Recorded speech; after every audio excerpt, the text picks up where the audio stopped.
மக்களே, உங்களுக்கு இந்த வீடியோ பிடிச்சிருந்தா மறக்காம சப்ஸ்கிரைப் பண்ணிக்கங்க, ஷேர் பண்ணுங்க, லைக் பண்ணுங்க, கமெண்ட் பண்ணுங்க.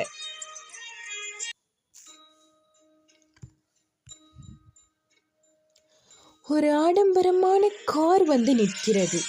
அதிலிருந்து ஒரு வசதியான வாலிபன் இறங்குகிறான். ஒரு பழைய முதியோர் இல்லத்திற்குள் கோபமாக நுழைகிறான்.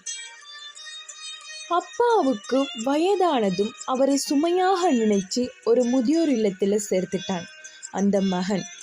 ஆனா இன்னைக்கு மகன் அங்கிருக்கும் மேலாரிடம் சத்தம் போடுகிறான். என் அப்பாவுக்கு நான் மாசம் மாசம் பணம் அனுப்புகிறேன், அப்புறம் ஏன் அவருக்கு இன்னும் பழைய கிழிஞ்ச சட்டையவே போட்டு வச்சிருக்கீங்க என்று கேட்டான். மேலார் அதற்கு பதில் கூறினார், தம்பி, நீங்க அனுப்புற பணத்தை உங்க அப்பா தொட்டது கூட கிடையாது.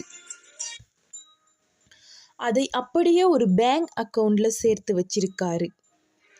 மகன் அதிர்ச்சியாகி முதியோர் இல்ல அறையில் இருக்கும் தன் வயதான அப்பாவை பார்க்க ஓடுகிறான். அங்கே அப்பா ஒரு நோட்டு புத்தகத்தில் ஏதோ எழுதி கொண்டிருக்கிறார். மகன் அந்த நோட்டு புத்தகத்தை வாங்கி பார்க்கிறான். அதிர்ச்சி அடைகிறான். அதில் எழுதியிருந்த வார்த்தைகளை கண்டு, நீ என்னை பாரமாக நினைச்சு இங்க விட்டுட்டு போயிட்டு, ஆனா நாளைக்கு உன் பிள்ளை உன்னை இதே இடத்துல கொண்டு வந்து விட்டுட்டா நான் என்ன பண்ணுவது? உனக்கு அவசர தேவைக்கு பணம் வேணுமே, அதுக்காகத்தான் நீ தார காசையெல்லாம் உனக்காக சேர்த்து வைக்கிறேன் என்று எழுதியிருந்தது. மகன் தன் தவறை உணர்கிறான். அதிலிருந்த வரிகள் அவனை மிகவும் காயப்படுத்தியது.